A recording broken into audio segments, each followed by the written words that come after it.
Banning local religions. The Abbey sure knows how to oppress the populace. I'd imagine that comes part and parcel with spreading the good word. Other gods would only get in the way. From what we overheard, it sounds like they've taken over Amenoch's temple, Palamedes, to use as their base of operations. Sealing it off would be provocative enough, but straight up taking it over? Not a lot of so-called reason to that. Unless... Do you think they need it for some other purpose? Shrug.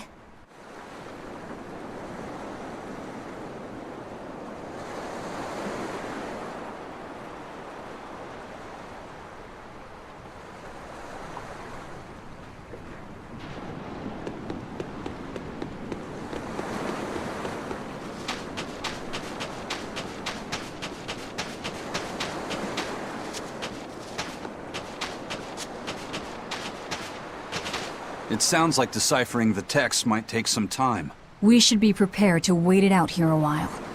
Hopefully it'll all be worth it in the end. I hope so too, but ancient Avarost is complex. It's not just a matter of knowing the grammar and vocabulary. Oh? Then how exactly do you read it? I'm not sure about the specifics myself, but from what I understand, you kind of have to intuit a lot of it. A language based on guesswork? Thanks, old dead people. You're officially the worst.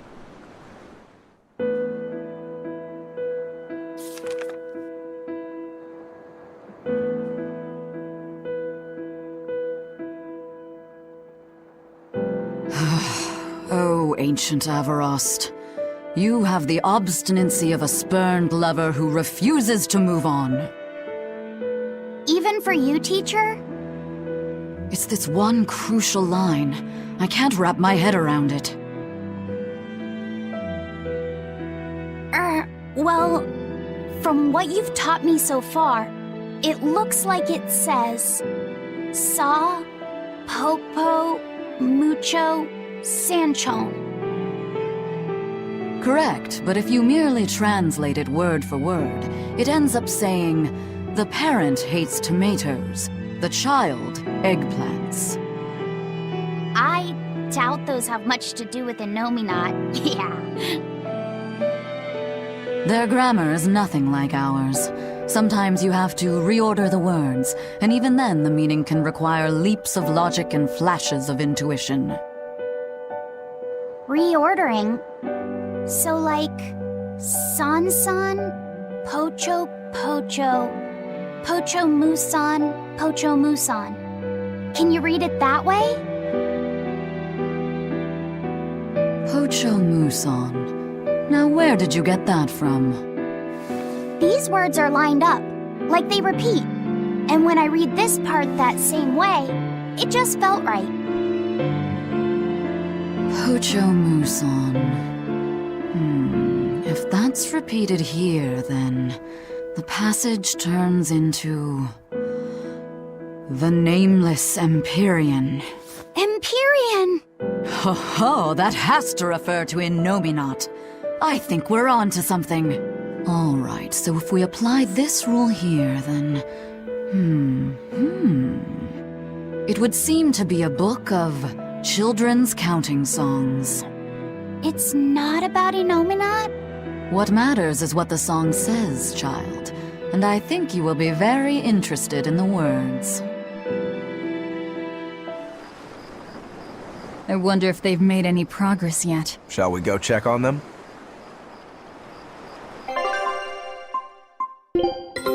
Take a look at this. Nice! There's no better victory than a safe return. Great! Let's do this one run Getsu style, guys!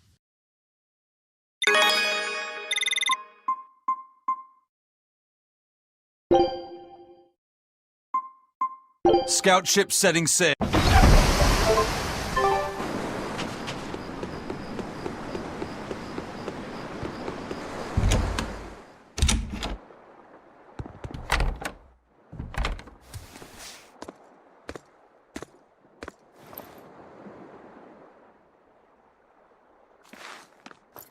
Well, any results? Yes. Well, thanks to the boy here. As it turns out, he has quite the knack for languages. Only because I've got the best teacher. Careful, honey tongue. You'll give this old girl ideas. Huh? Now, child, I'm sure they're curious about the song we unearthed. Why don't you read it aloud? Yes, teacher. Song? 8-headed is the lord of the land, with 7 mouths to devour malevolence. Through pulses of earth doth base nature's flow, as he awaits the time of awakening. 4 Empyreans may tear him asunder, but so long as there is one receptive to divine power, Therians shall be forever reborn, in sight of the full crimson moon. The nameless Empyrean hath one heart. The nameless Empyrean hath one body. Therians? Essentially, this ancient text you found is an annotated volume of drawings and songs pertaining to Innominat. Annotated? Then hurry up and just tell us what it means. I'm sorry. So far, we've only figured out how to read the song lyrics. All right. I take it we're still in for a good long wait before it's thoroughly decrypted. Likely so, but if we want to find out what the Abbey is up to, we need to know what's in this book, no matter how long it takes. What the Abbey's up to, is it? I think we can learn much, even from the lyrics alone. The drawings depict him with 8 heads. One of them belongs to his main body, but the other 7 are his mouths. Those mouths consume malevolence, sending it along earth pulses back to that main body so he can awaken. The 7 monsters fitting that description are called Therians. Right. Now as for this malevolence, I have no idea what that means. What about the second part? I haven't studied much ancient history, but it said this world was created by 4 Empyreans: earth, water, wind, and fire. But they also call Innominat an Empyrean. Perhaps a war broke out between Innominat and the other Empyreans that resulted in him being sealed away. But if there is someone to connect with this divine power, the Therians will keep spawning. And just like that, Innominat will be revived. If we assume that Shepherd Artorius fits that bill, and that he's trying to reawaken Innominat, everything lines up. Which means our job is to find these Therians and cut off Innominat's heads, so to speak. But where do we even start looking for them? Remember, the song states that the Therians in Innominat's body are connected through earth pulses. If their job is to feed Innominat, the most effective place to position them would be at the earth pulse points. Points? The places where the power of Earth pulses is concentrated. Places with that sigil. Hey, remember the barrier that was keeping this bug in the forest? Wait, are you trying to say that thing's a Therian? And yet, it would explain why the Abbey was keeping it locked up. And there was that same barrier at the villa, too. That's right. Do you suppose that was also a Therian? Does that mean the Therians all come in different forms? Should we go to Logres and check? We've just started deciphering the book. I'd hate to lose time on some fool's errand. I'd rather know at least a little more about what's in it before we make a move.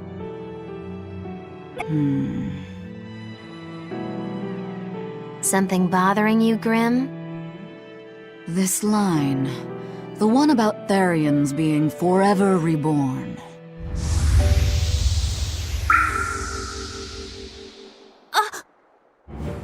I just felt the same thing as I did in Warg Forest.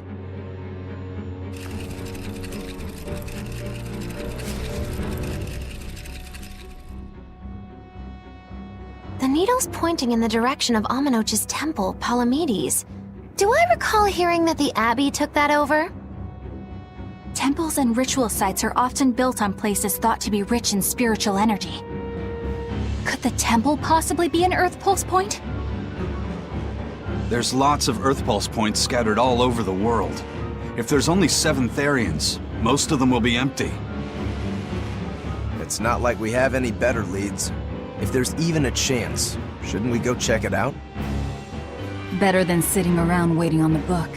If nothing else, we'll find out what Laphicet is sensing. Just a theory, but if you were to kill a Therian... What?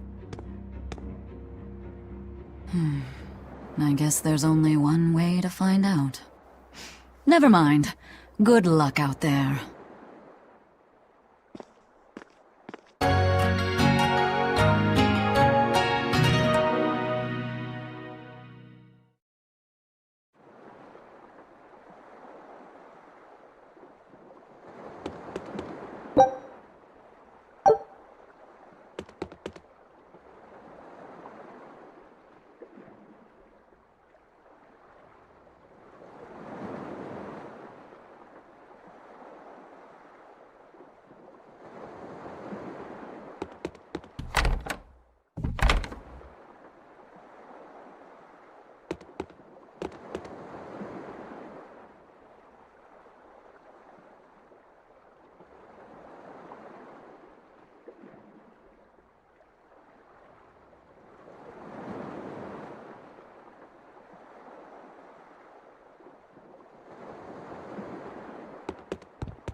Caught just this morning. We always have the freshest produce. Deals like this won't last forever.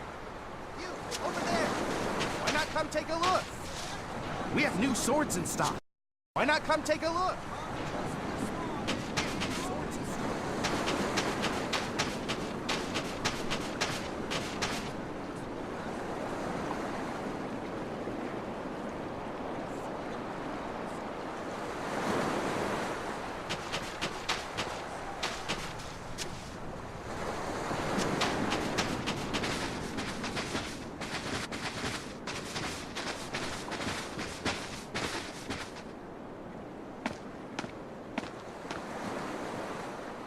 Who are you?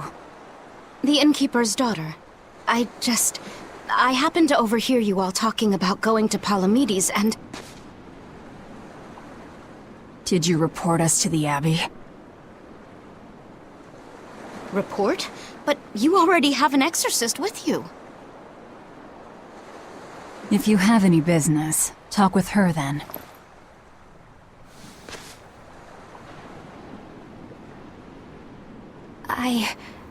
I'm Eleanor Hume, an exorcist with the Abbey. How might I be of service? I want you to look for someone. A mother and her child went to visit the Abbey grounds, but they haven't returned. They've both gone missing? Yes. The mother's name is Mahina. She's a priestess of Aminoch. And her little daughter's name is Kamoana. Hold on. If she's a priestess of Aminoch... Right. Ever since the Abbey booted her out from the temple, she's been regularly going back to make her objections heard. But one day, she never returned home. And now her daughter has disappeared too. I can only assume that she went to go look for her mother. And you believe they're being held at the temple? Oh, no, ma'am. I just can't imagine Mahina would abandon her daughter like that. Kamoana is next in line to succeed her, so she's had a strict upbringing, but her mother truly loves her. Please forgive Mahina for her protests. I was just hoping you could use the Abbey's resources to track them down. I will do everything in my power to find them. Thank you. Thank you so much. Like Kamoana, I grew up with only my mother as family. I can't help but worry for them. Of course.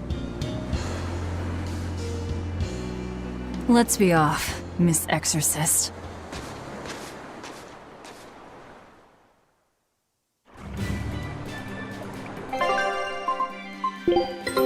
Take a look at this. Well, well. Now here's a fine haul.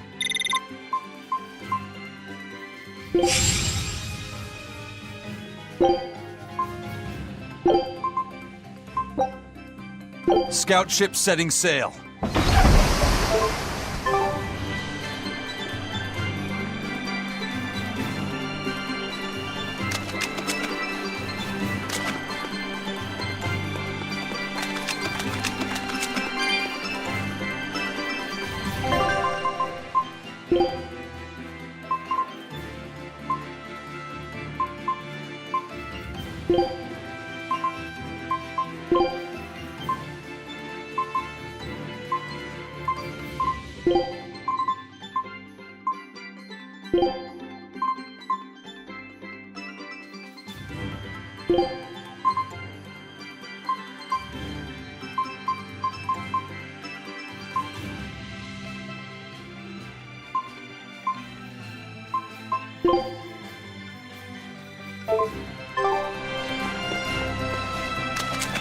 Eleanor, what's your game here? The mother and daughter, you mean? That's on me. I'll search for them myself. I don't care about that. Well, what then? Why are you actively helping us decipher the book, when we're using it to thwart the Abbey's plans? You think I might be deliberately misleading you? Laying a trap of some sort for you all? Are you? I think you're a lot of things, Demon. But foolish is not one of them. I want to know the truth. I want to know what Lord Artorias is trying to accomplish. And there's something happening in the world right now. I want to know what it is.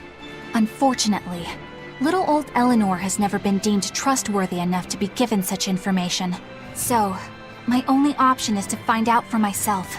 You've got the soul searching down at least. The Abbey and your band of rogues follow two different paths. But something tells me either will lead me to the same destination. And so you don't see any need to lie to us? Exactly. And what'll you do if those truths don't line up cleanly with what you believe? I'm not sure yet. As honest an answer as any. Either way, it looks like you'll be working with us for the near future. Yes, for now. Hey, could I ask you something? What is it? About the Therians. I've heard you call yourself a Therian before. Is there any particular insight you have about them? No, none. Artorias said I was one, that's all. And that doesn't bother you? Does it bother you? Nope, not at all. If you're not worried, then neither am I. I'm surrounded by freaks. But was that truly the reason Ceres chose me?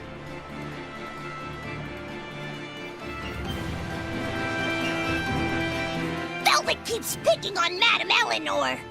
They're total opposites, so I know they're just gonna clash sometimes, but Velvet takes it too far!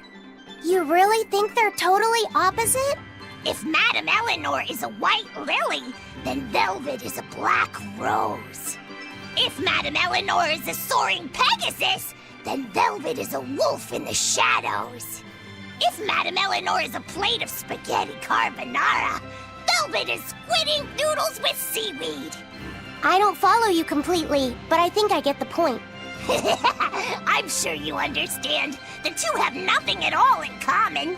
And since they don't share anything in common, some fighting now and then just can't be helped. Well, they both have beautiful hair. Okay, but we're talking a noble exorcist and an aloof demon. Eleanor sometimes treats you coldly. And Velvet has helped me more times than I can count. Madame Eleanor gives herself fully to the salvation of others, but Velvet is bent solely on revenge. That means they're both motivated by thoughts of others. How is the cheerful and talkative Madame Eleanor at all the same as the brooding, taciturn Velvet? Both of them talk to me when it's just the two of us together. You're just trying to be contrary. I'm only telling you what I've experienced. Actually, I feel that Madame Eleanor isn't really reaching out to me. It's all right if Eleanor doesn't want to talk to you. I'm here for you, Bienfu. You aren't alone. That just makes me feel lonelier. You two are opposites yourselves. Huh?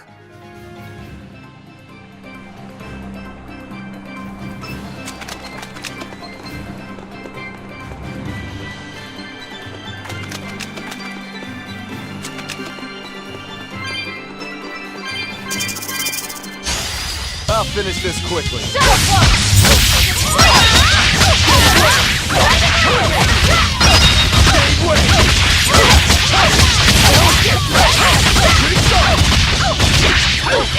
Killing flash! Behold the arts of my ancestors! Time get style! Aaron! Next! No escape! I'm not one to go easy.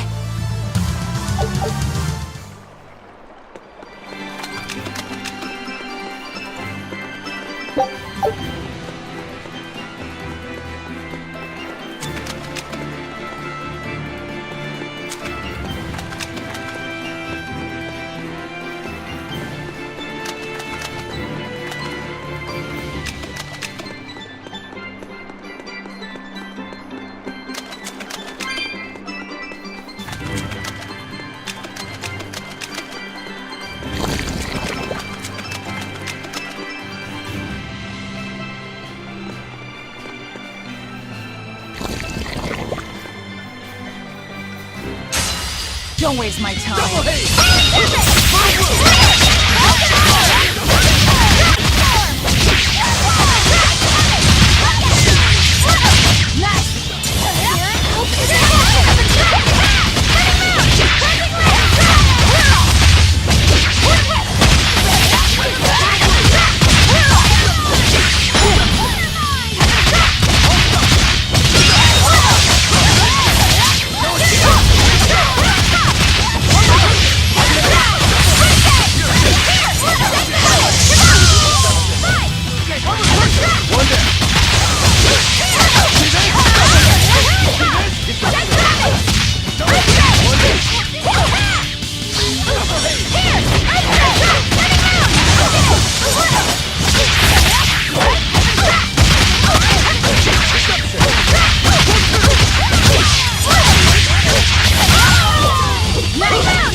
Victory is ours.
Stop fooling around.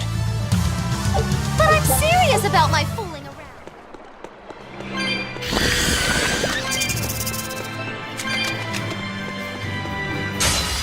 always ready to fight.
It was a close one, but I am the victor.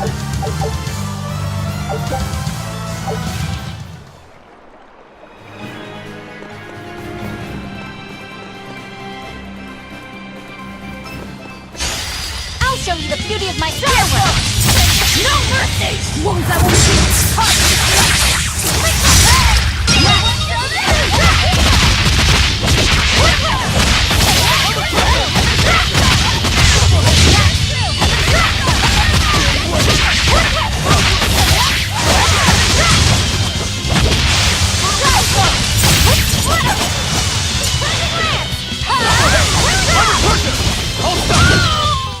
We're finished here. Let's go.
show you the beauty of my firework!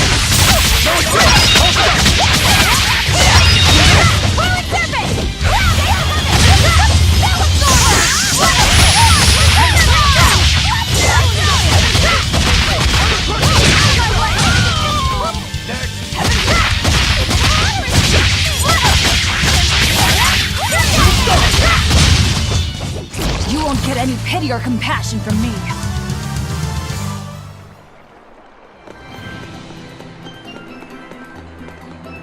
I'm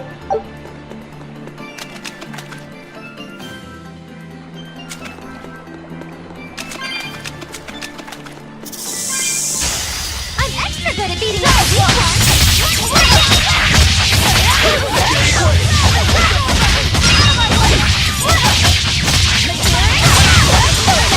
Now, rise! Arise! Ascending angels! I'm a crusher!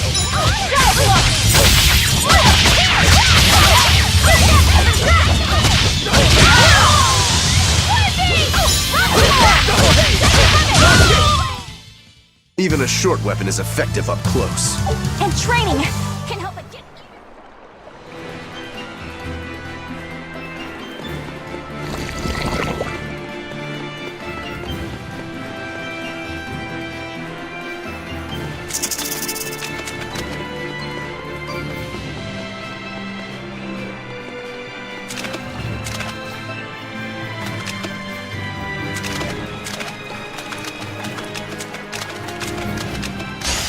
I'll show you the beauty of my power!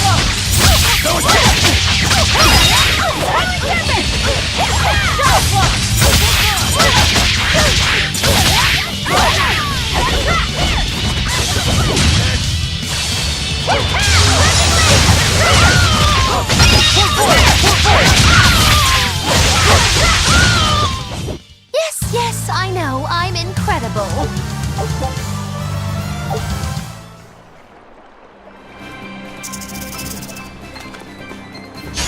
I'll show you the beauty of my spear work!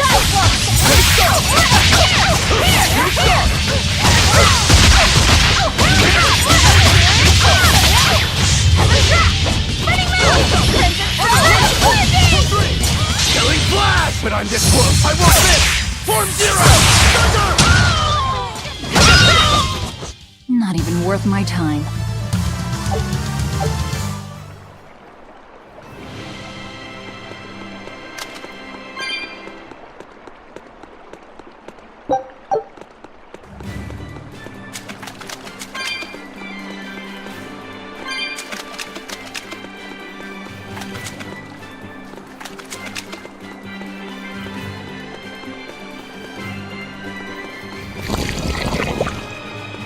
We will need to be extremely wary.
It was a close one, but I am the victor.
I'll finish this quickly.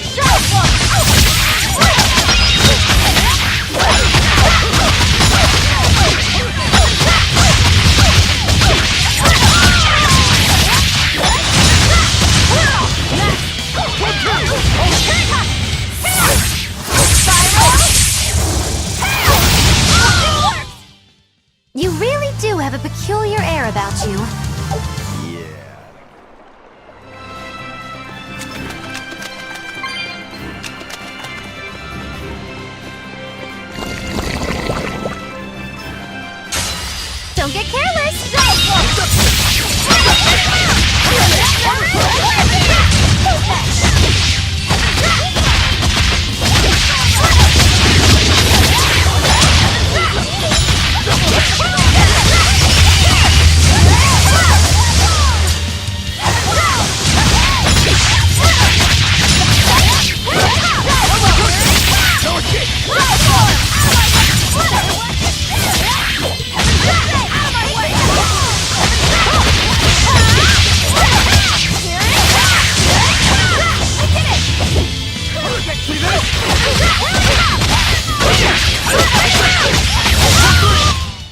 I'll cut down anyone in my way!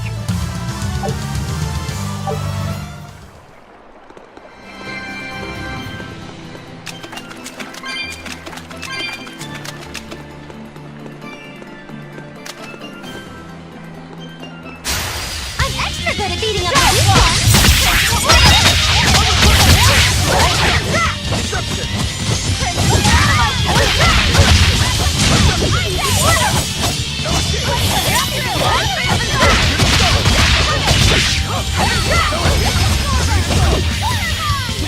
Killing flash! But I'm this close! I want this! Form zero!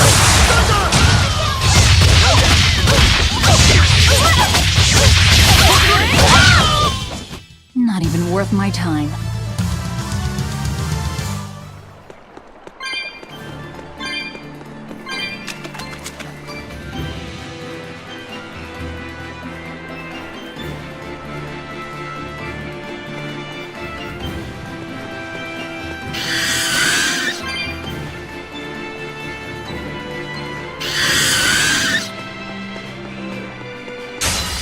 Guess it's time to fight!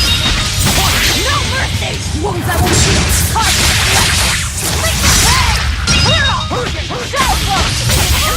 Just me! Here it comes!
I refuse to fall here!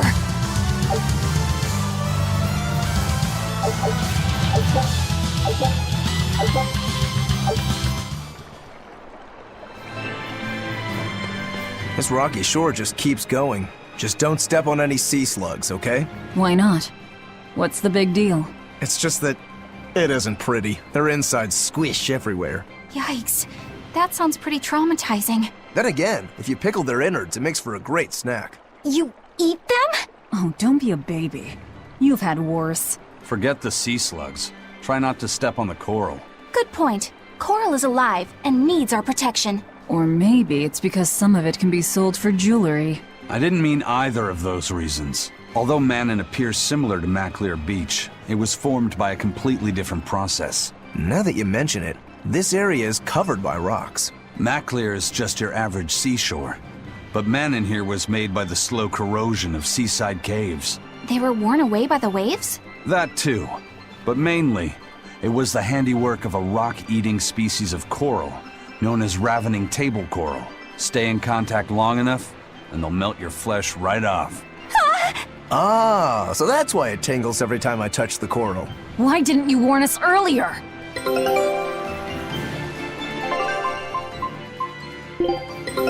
Take a look at this. Quitting is a...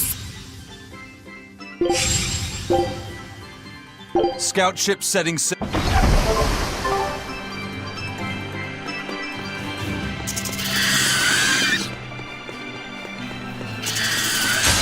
Don't get careless! Here!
Even a short weapon is effective up close.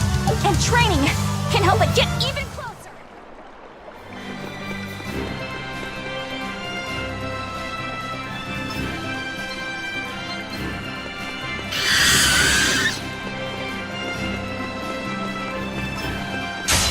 I'm ready for this.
That was a considerably powerful enemy.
We're finished here.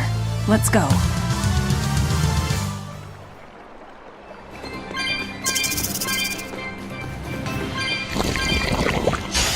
I'm extra good at beating up the weak ones!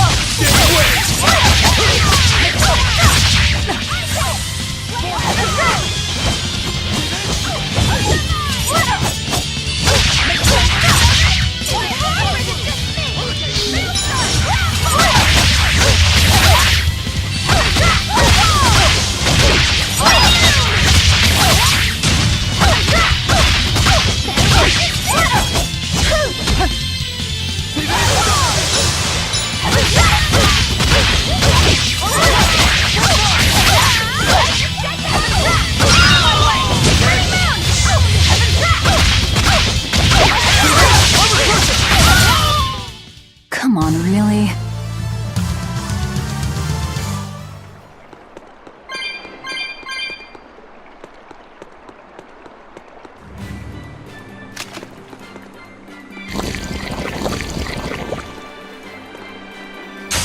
Always ready to fight.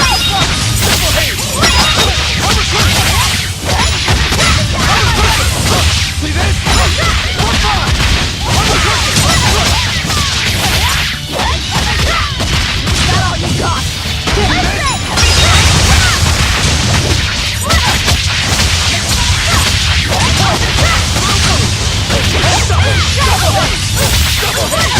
Killing flash! But I'm this close. I won't miss!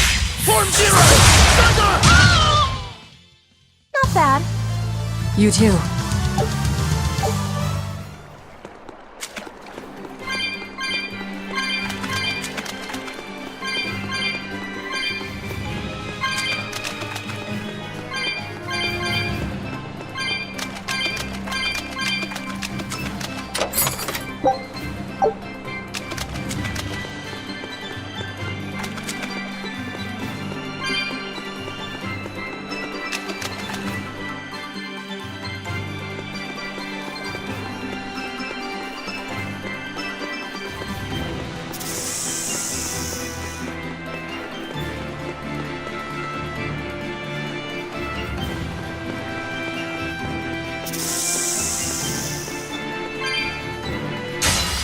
You'll be rust on my blade!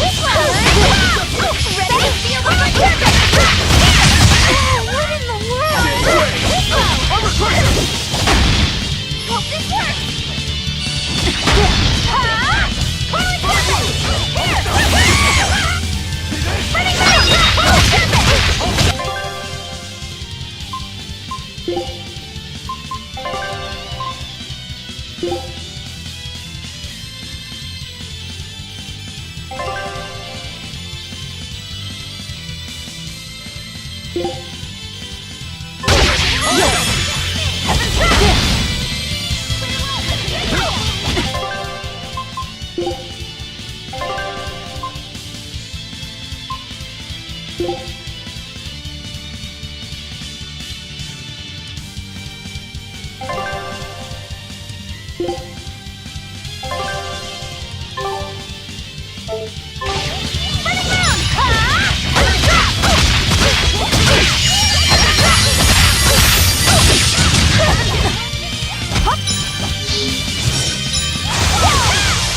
See this? Watch! Rush!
quickly!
This fight is over!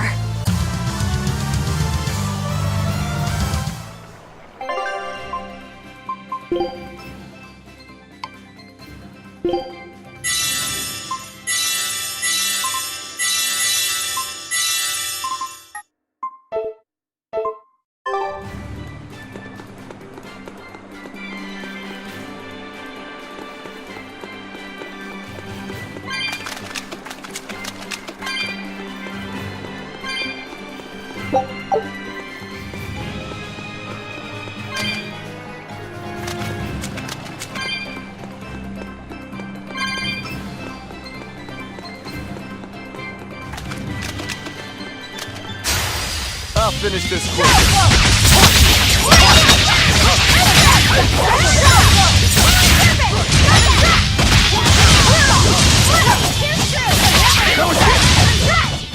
I'm not one to go easy.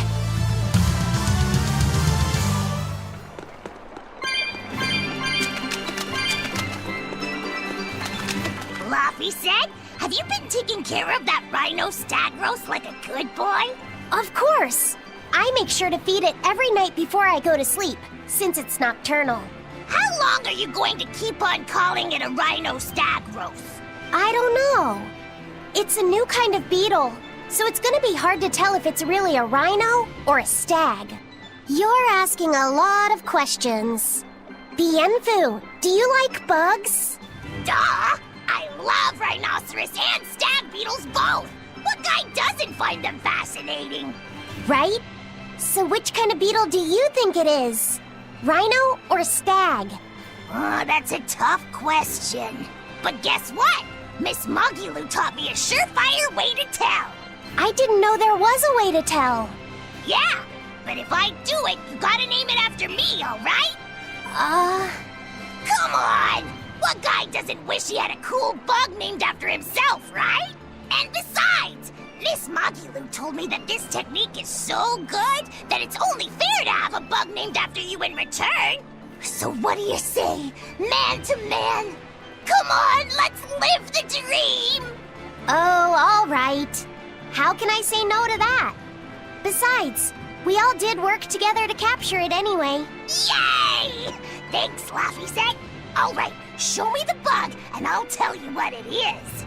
Miss Mogulu says you need to open up its outer wings and get a good whiff of the thin underwings. I'm pretty sure I remember rhinoceros and stag beetles smelling really nasty under their wings. Is it really that bad? Why not find out for yourself? No thanks. I think I'll pass. Maybe you shouldn't do this after all, Bienfu. You probably just want to hog the name all to yourself. Well, too bad! A real man never goes back on his word. If it packs a mean punch, then it's a rhinoceros beetle. And if it smells really zesty, then it's a stag beetle. I don't know about this. Just let him do it, Laffy. He's already volunteered. I can do this! Just you watch!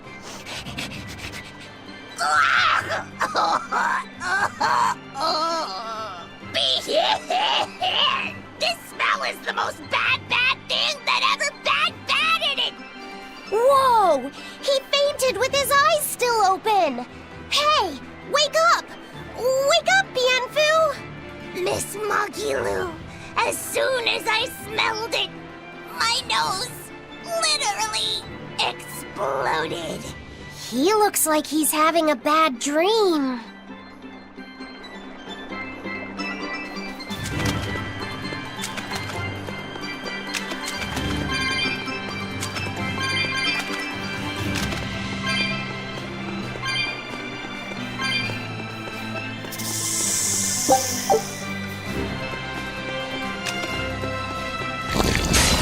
On to battle!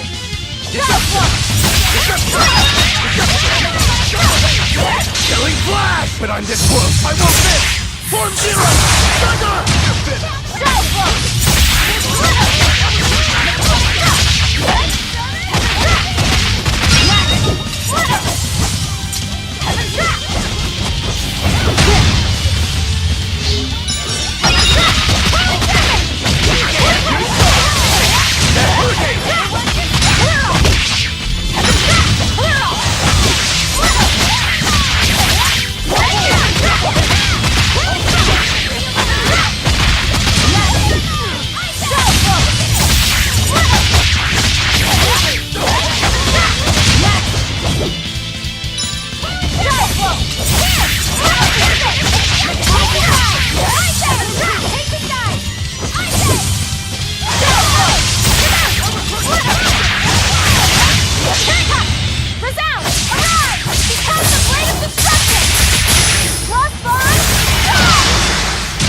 Your style is really unique.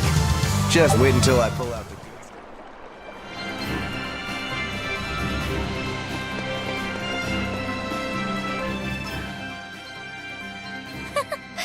I spy with my little eyes a kiddo who's spying at my bewitching waist. Oh, sorry. I just couldn't help it. What are those books anyway? Oh, that's a great question. Since you asked, I'll reveal the secrets of my tomes just for you. On the right, I've got my household ledger in the back and my magic encyclopedia in the front. That one I mostly use for oil blotting paper. What's oil blotting paper? It's a girl thing. The two on the left are my heavy book, which I use for flower pressings, and then my super pop-up book. A super pop-up book? When you open it, it pops out with the force of a raging river! When an enemy has me cornered, I can just open it up facing a nearby wall and pop! Instant getaway! The only downside is that it's a real pain to try to get closed again, so I haven't used it in years. What about the book right in front? That's actually layer cake. Whoa, really? Seared into its batter are precious bits of knowledge. Eating it is just as good for your brain as it is for your stomach. Wow! I had no idea that was possible. He's taking this so seriously, I almost feel bad. All of your books are so interesting, Maggie-Lou. That's really cool. There's no end to your curiosity, is there? What do you say? Want to take a closer look? Boy, would I. If you really do, then say, Maggie-Lou, I want to get to know you better. Maggie-Lou, I want to get to know you better. All right, I accept. I'll reveal to you my most private secrets. Wow, so that's what's on the other side of these books. I wouldn't have ever guessed that. What the? What are you doing with Laphicet? He said he wanted to see, so I'm showing him. You have no right to stand in the way of his desires. It's my job to protect him as his vessel, especially from someone so wicked as yourself. Also, what you're doing runs contrary to public decency. Witches aren't supposed to be decent. These bindings with the locks on them. This style used to be really popular during the Meliodas dynasty. Now that I know you're such a bad influence for him, I'll be keeping a closer eye on you. If you can't learn to take it easy, nobody's ever gonna want to marry you, you know. Like you're a shining example of marriage material yourself. Hey, Maggie-Lou, could you turn them over one more time? I want to see how the book's attached to your belt. Yeah, sure.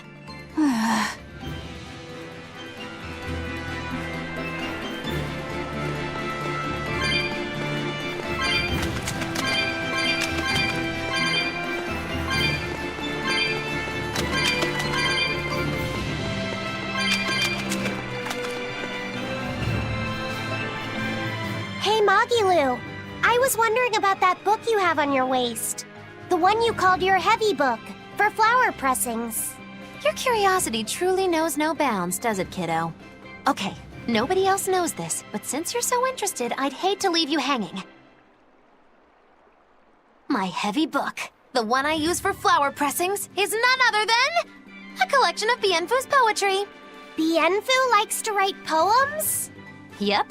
You'd never guess it, but he's actually just about the best Moloch poet around. Some people even call him the Great Norman Poet. Here, I'll read you my favorite one. If there is something unimportant happening to the east, I'm made to go there and back. If there is something unimportant happening to the west, I'm made to go there and back. I can never rest nor be at peace. Every day my life is a living hell. That's heavy stuff. Isn't it? That's what makes it so good for pressing flowers. It's so wonderfully, oppressively heavy. Magilu, your face has gone all sinister looking.